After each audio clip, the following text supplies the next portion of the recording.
هوایي ډګر ته د پاکستان د لوی درستیز پټ سفر قمر جاوید باجوا بګرام کې له لوړپوړو افغان چارواکو سره کتلي دي.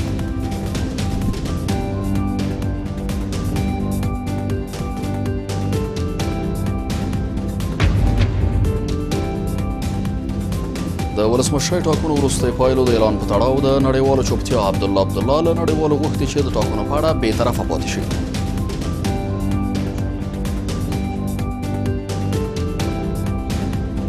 ما از جامعه جهانی و همکاران افغانستان خواستیم که تا شرایط روشن شود اونا کماکان بی‌طرفیشان را حفظ کنند.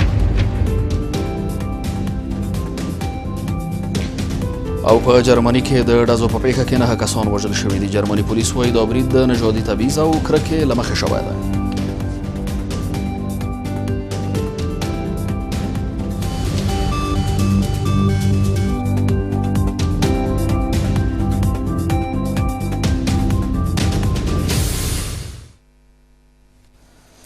سلام، د شپږو بجو خبري ټولګې ته ښه راغلاست. نن پنجشنبه د 1498 هجري لمریز کال د کال لومړۍ او د 2020 میلادي کال د فبرورۍ 20 نیټه ده. د هم پوره خبرونه وایاند سید ادریس سادات. د پاکستان لوی درستیز جنرال قمر جاوید باجوا پټ د بګرام هوایي ډګر ته سفر کړی دی. ویل کېږي جنرال باجوا له زلمي خلیلزاد سره په یوه الوتکه کې یو ځای کابل ته راغلی و او په بګرام هوایي ډګر کې له جګپوړو افغان چارواکو سره بحث او خبرې کړې دي. ناتایید شوي ریپورټونه وایي ښایي ولسمشر غني شخصا دغه ملاقات کړی وي. خلیلزاد 2 ورځې د مخه له اسلام آباد څخه کابل ته راغی او نن یې د افغانستان سفر پای ته ورسوه. افغان حکومت په بګرام کې د لوړپوړو افغان چارواکو جنرال باجوا ملاقات او سفر نه دی تایید کړی. د پاکستان لوی درستیز جنرال قمر جاوید باجوا په یو پټ سفر باګرام کې له افغان چارواکو سره ملاقات کړی. یوې سرچینې له نوم ښودنې پرته کابل نیوز ته وویل چې د پاکستان لوی درستیز د امریکا د افغان سولې له ځانګړي استازي زلمي خلیلزاد سره په یوه الوتکه کې باګرام هوایي ډګر ته راغلی و او په باګرام کې له جګپوړو افغان چارواکو سره ملاقات کړی. د جنرال باجوا دغه سفر په افغانستان او پاکستان کې له رسنیو پټ ساتل شوی، خو تایید شوي رپورټونه وایي چې ښایي ولسمشر غني شخصا دغه ملاقات ترسره کړی وي. د دغه سفر او ملاقات د محتوا په اړه تر اوسه جزئیات نه دي ورکړل شوي، خو د سولې خبرو او د افغانستان د ټاکنو د نتایجو له اعلان سره هممهاله مهم ګڼل کیږي. زلمي خلیلزاد د روانې فبرورۍ میاشتې پر 18 او 13 نیټه پاکستان کې و او هلته د افغان کډوالو په تړاو غونډه کې چې د ملګرو ملتونو سرمنشي د افغانستان د ولسمشر دویم مرستیال سرور دانش او د پاکستان صدر اعظم عمران خان هم پکې ګډون کړی و خبرې وکړې. افغان حکومت او پاکستان د جنرال باجوا د باګرام پټ سفر او له افغان چارواکو سره ملاقات نه دی تایید کړی. عبدالله کابل کې له ټولو سفارتونو نړیوال ادارو غوښتنه کړې چې د ټاکنو په اړه خپله بېطرفي وساتي. د ثبات او همګرایۍ ټیم مشر د یو لیک له لارې په کابل کې له ټولو سفارتونو د نړیوالو ادارو له استازوالیو غوښتنه کړې څو د ټاکنو وروستۍ پایلو په تړاو بېطرفه پاتې شي، ځکه د ټاکنو پایلې د خلکو د ارادې مطابق نه دي اعلان شوي او د دوی څرګندونې ستونزې جوړولی شي. تر دا مهاله هند، کویټ، د اروپایي اتحادیې د بهرني سیاست مسؤل او د امریکا متحد ایالاتونو د کانګرس غړي لانسي ګراهام چې د ډونالډ ټرامپ ته نږدې کس دی ولسمشر غني ته د بریا مبارکي ورکړې. خو عبدالله په ټاکنو کې د اشرف غني د بریالیتوب په اړه د اروپایي ټولنې د بهرني سیاست مسؤل پر پیغام غبرګون ښودلی او وایي دا کار د افغانستان د خلکو ټاکنیزو ډلو د توقع خلاف عمل دی. د ولسمشریزو انتخاباتو د نهایي پایلو پر اعلان 2 ورځې اوړي، خو ډیری هیوادونو او نړیوالو ادارو چوپتیا غوره کړې. تر دې مهاله هند، کویټ، اروپایي اتحادیې او د امریکا د کانګرس غړي لانسي ګراهام چې ټرمپ ته نږدې کس ګڼل کیږي ولسمشر غني ته د بریالیتوب مبارکي ویلې ده. د حکومت اجرایي رئیس او د ثبات او همګرۍ ټیم مشر عبدالله په کابل کې له ټولو سفارتونو او نړیوالو ادارو غوښتي چې د افغانستان د ټاکنو حساسو شرایطو ته په پام له جهتګیرۍ او د مبارکۍ پیغامونو لاستولو ډډه وکړي.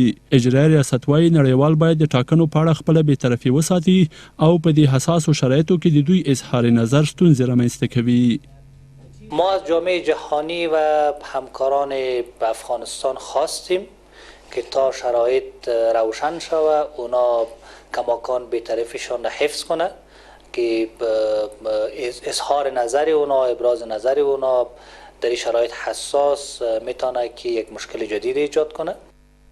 په ورته مهال عبدالله په ټاکنو کې د اشرف غني د بریالیتوب په اړه د اروپایي ټولنې د بهرني سیاست مسؤل پر پیغام هم غبرګون ښودلی او وایي دا کار د افغانستان د خلکو او انتخاباتي ټیمونو د توقع خلاف دی.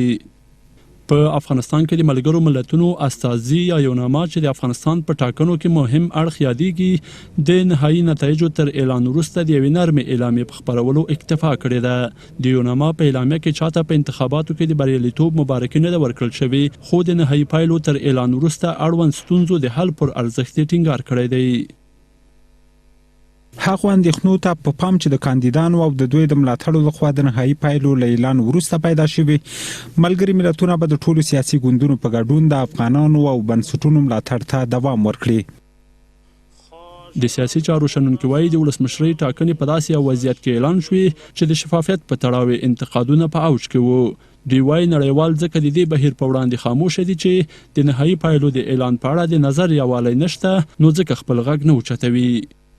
سکوت جامعه جهانی به خاطر چند چیز. اول این که تمام کسانی که در جریان انتخابات افغانستان قرار داشتند میفهمند که کمیسیون شفافیت لازم را تامین نتونستند، میفهمند که یک توافق و اجماعی نظر راجع به نتیجه اعلان شده در داخل افغانستان وجود نداره. در دنیا طوری است که یکی که انتخاب رئیس جمهور میشه عاجل هر کس میخواد در واقع تبریک اول بگوید تا بتونه که یک رابطه خوب ایجاد کنه، اما اینجا هر قدر تلاش میکنن کسی را پیدا کنن که برشان تبریکی بوی کس پیدا نمیشه.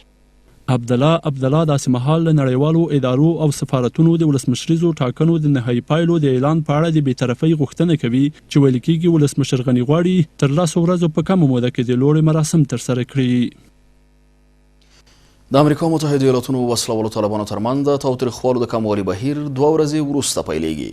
پخواني طالب چارواکي وایي وسلوال طالبان لا هم د تاوتریخوالو کموالي بهیر د پیلېدو هوکړې ته ژمن دي او دغه بهیر به تر راتلونکو 2 ورځو پیل شي. بلخوا ویل کېږي چې وسلوال طالبان د ولسمشرۍ ټاکنو د نهایي پایلو له اعلانه خوښ نه دي او ممکن له امریکا متحده ایالاتونو سره د سولې هوکړې لاسلیک وځنډوي. د طالبانو او امریکا ترمنځ د تاوتریخوالي کموالي پر سر د توافق له مخې ټاکل شوی تر راتلونکو 2 ورځو دغه بهیر پیل شي. د طالبانو او امریکا ترمنځ د توافق له مخې د تاوتریخوالي د کموالي بهیر د فبروري له 22 نیټې پیلېږي او د دې میاشتې 29 پورې به دوام کوي چې د دې امتحاني بهیر تر پای ته رسیدو وروسته به د سولې هوکړه لاسلیک شي. پخواني طالب چارواکي وایي طالبان لا هم د تاوتریخوالي کموالي پر توافق ولاړ دي او ښایي تر راتلونکو 2 ورځو د ښکېلو خواو له لوري د تاوتریخوالي د کموالي بهیر پیل شي. د تاوتریخوالي د 2 ورځو کمښت چې کومه فیصله شوې هغه به هم سبا بل سبا کې شروع شي او د تاوتریخوالي د کمښت ورځې چې تېرې شوې غالبا د همدغه فبروري میاشتې په اخره کې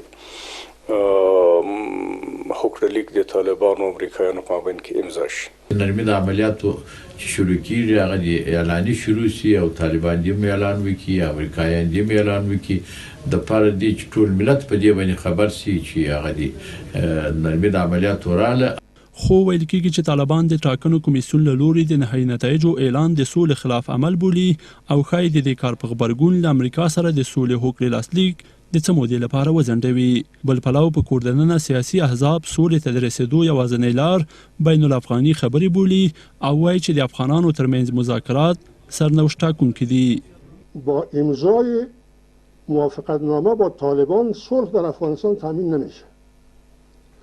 در صورت صلح در افغانستان تامین میشه که طالبان حکومت افغانستان و مردم افغانستان مذاکره کنند. طالبان باید بدانند که از راه جنگ بر افغانستان پیروز شده نمیتونن. هم از خودشان کشته میشه و هم از مردم افغانستان کشته میشه.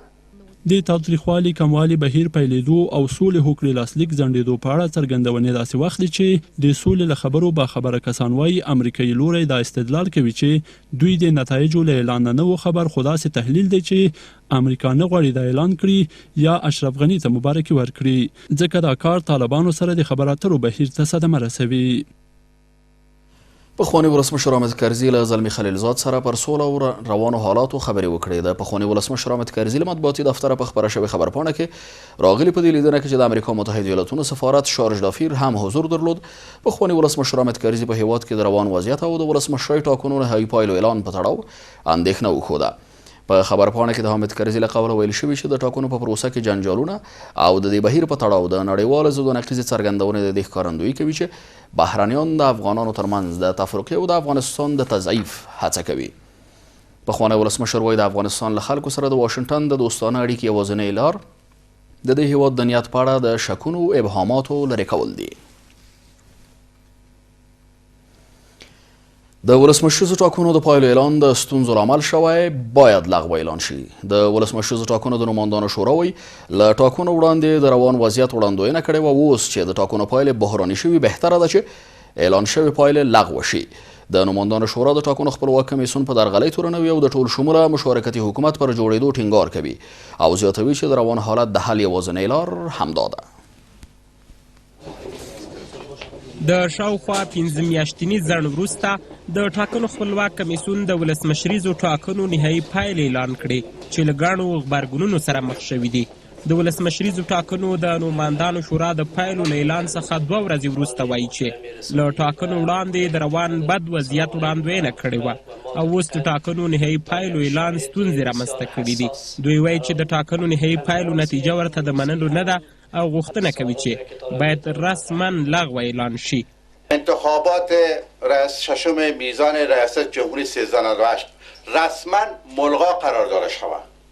اصلا این انتخابات باعث افتراق شد، باعث بی‌ثباتی شد. ما تحمل نمیکنیم. به هر شکلی که میشه باید این موضوع خاتمه پیدا کنه. د نوماندانو شورا د ټاکنو خپلواک کمیسیون په درغلۍ او خیانت تورنوي او د یو همشموله مشارکتي حکومت پر جوړېدو ټینګار کوي.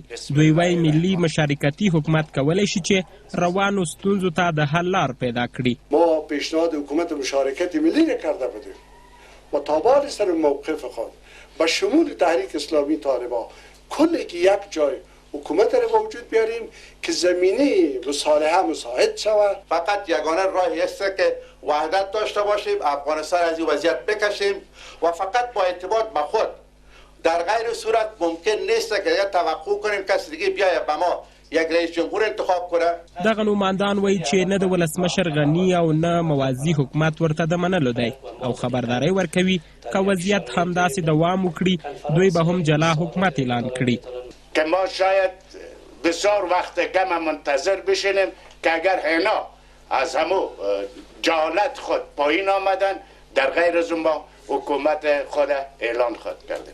د ولسمشرۍ ټاکنو د نوماندانو شورا د ټاکنو له اعلان څخه 2 ورځې وروسته داسې مهال د نهایي پایلو د لغوه کېدو غوښتنه کوي چې د ټاکنو کمیسیون لخوا نهایي پایلو تر اعلان وروسته د ثبات او همپالنې ټاکنیز ټیم د همشموله حکومت پر جوړېدو کار روان کړی دی.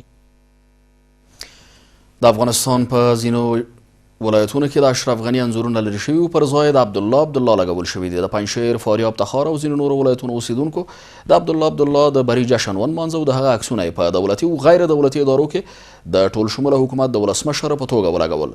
د ثبات او همګرۍ ټیم وایي ټاکنې دوی ګټلې او د خپل حکومت پر تشکیلاتو یې کار روان کړی دی. بلخوا له ځینو نورو دولتي ادارو بیا د ولسمشر پلویانو او حکومتي کسانو د عبدالله انځورونه ښکته کړي دي. د ټاکنو کمیسیون له لوري د نهایي پایلو پر اعلان د عبدالله تر غبرګون او همشمول حکومت جوړېدو په تړاو تر څرګندونو وروسته د ثبات او همګرایي ټیم پلویانو د افغانستان په ځینو شمالي ولایتونو کې د عبدالله انځورونه د منتخب ولسمشر په توګه لګولي دي.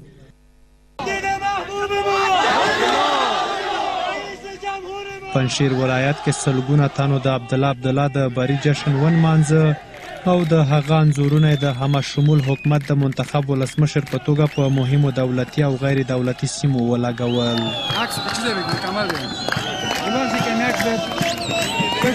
پیروزی دکتر صاحب عبدالله را در انتخاب ریاست جمهوری افغانستان با قوم ملت افغانستان خصوصا به سرگردانان جهاد مقاومت ولایت پنجشیر تبریک.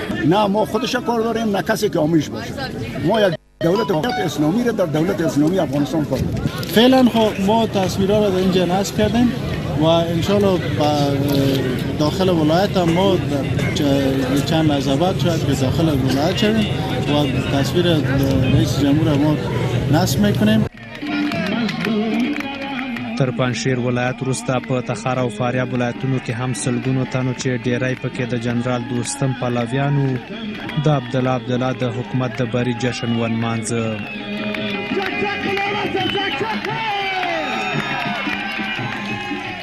د فاریاب او تخار ولایتونو اوسیدونکي وایي چې د ولسمشر په توګه د عبدالله له امر څخه اطاعت کوي.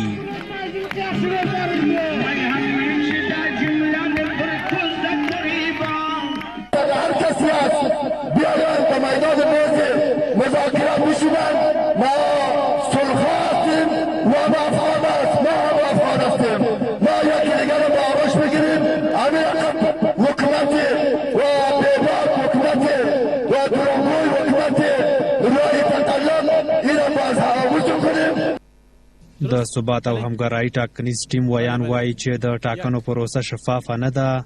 دوی حکومت اعلان کړی او پر تشکیلاتو یې کار روان دی چې عملي نتایج به ژر اعلان شي.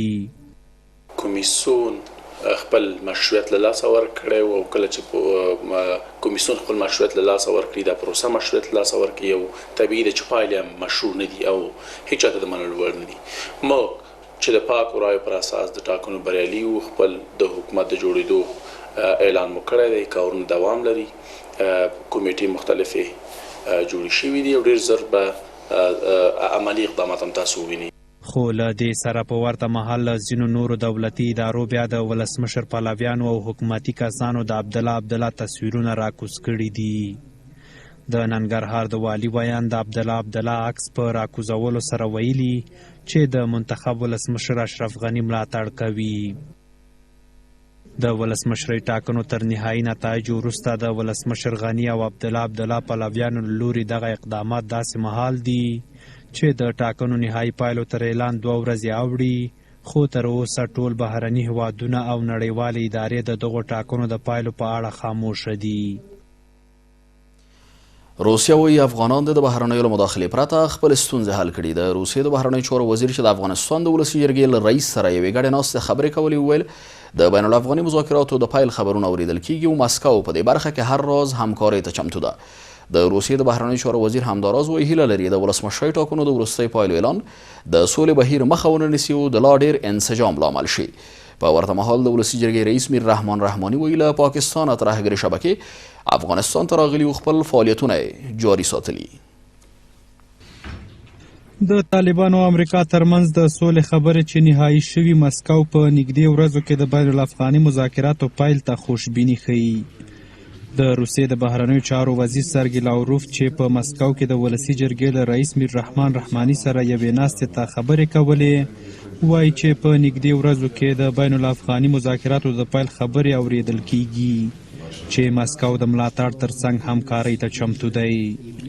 سرګی لاوروف وایي افغانان باید د بهرنیانو له مداخلې پرته د ستونزې د حل لپاره اقدام وکړي. موږ د بین الافغاني مذاکراتو د فارمټ په اساس چې په مسکو کې ترسره شو افغانان هڅوسو په خپل مسایل حل کړي د خارجيانو له مداخلې پرته.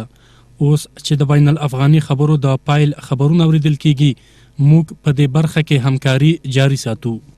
د روسیې د بهرنیو چارو وزیر وایي هیله لري چې د ولسمشرۍ ټاکنو نهایي نتایج د سولې پروسې او بین الافغاني مذاکراتو مانع نشي. سرګی لاوروف وایي مسکو هیلهمند دی چې دغه انتخابات د افغانستان د خلکو د انسجام سبب شي. هیله لرو چې د افغانستان د ولسمشرۍ ټاکنو نهایي نتایج د سولې او بین الافغاني خبرو مانع نشي او انتخابات د افغانستان د خلکو د لا منسجم کېدو سبب شي.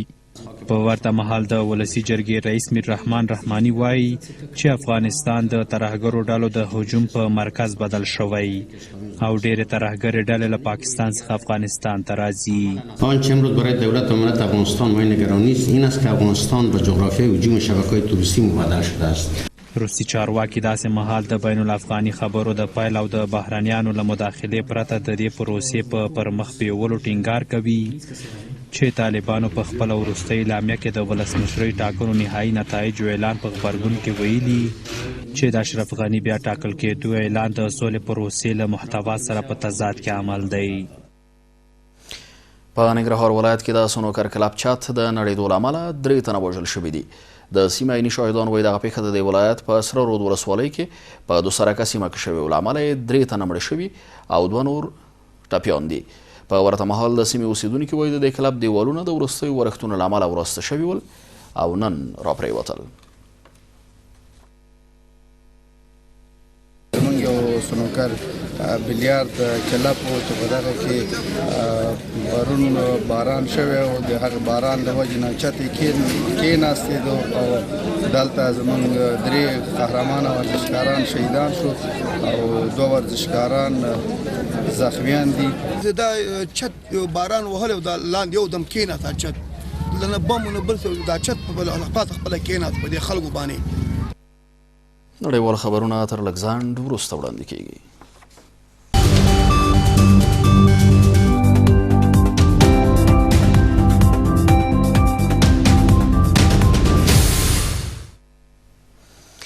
بیا هم ښه راغلاست او دا هم څو بهرني خبرونه. د جرمني په هاناو ښار کې د ډزو په یو پیښه کې د 9 کسانو پر وژلو شکمن کس په خپل کور کې مړ موندل شوی دی. پولیسو ویلي چې د 43 کلن سړي خپله 2 کلنه مور هم په ډزه وژلې او د 2 جسدونه د دوی کور کې موندل شوي دي. هغه وړاندې د ښار په 2 قیلونخانو کې پر ناستو کسانو په ډزو سره 9 کسان وژلي او 15 نور سخت ټپي کړي ول. د جرمني صدر اعظم انګلا میرکل ویلي دا برید ښایي د نژادي کرکې له مخې شوی وي. چین وایي پر کرونا ویروس د اخته کسانو شمېر د پام وړ کم شوی دی. د چین روغتیا ملي کمیسیون وایي 13 ورځ د دې ویروس یوازې 628 مثبت پیښې ثبت شوي دي. د نویو اخته کېدونکو کسانو د شمېر کمښت دا هیله پیدا کړې چې د ساري ناروغي ممکن کنټرول شي. په چین کې څه باندې 4,000 کسان پر دې ویروس اخته دي او تر اوسه 2113 کسان مړه کړي دي. کرونا ویروس د چین بهر 10 نورو هیوادونو ته هم خپور شوی ده. په هند کې د امریکا متحده ایالاتونو د ولسمشر ډانالډ ټرامپ سفر ته چمتووالی پیل شوی دی. د هند حکومت مختلفو ښارونو کې امنیتي تدابیر سخت کړي او آګره کې د تاج محل تاریخي ماڼۍ څنګ ته د تیر شوي سیند د صفایي کارونه روان دي. د امریکا متحده ایالاتونو ولسمشر د فبرورۍ په 24مه په خپل لومړني 2 ورځني رسمي سفر هند ته ځي. ریپورټونه وایي ټرامپ به د دې سفر پر مهال له هند سره په مختلفو برخو کې د همکارۍ د ډیرېدو په اړه خبرې وکړي. د امریکا متحده ایالاتونو پوځ و ایران په یمن کې حوثي ملیشې ته پرمختللې وسلې ورکوي. د امریکا متحده ایالاتونو په مرکزی قومندانۍ کې په منځني ختیځ کې د امریکایي ځواکونو مسؤل تورن بیل اوربان ویلي دوی کره اسناد لري چې ایران حوثیانو ته وسلې لیږي.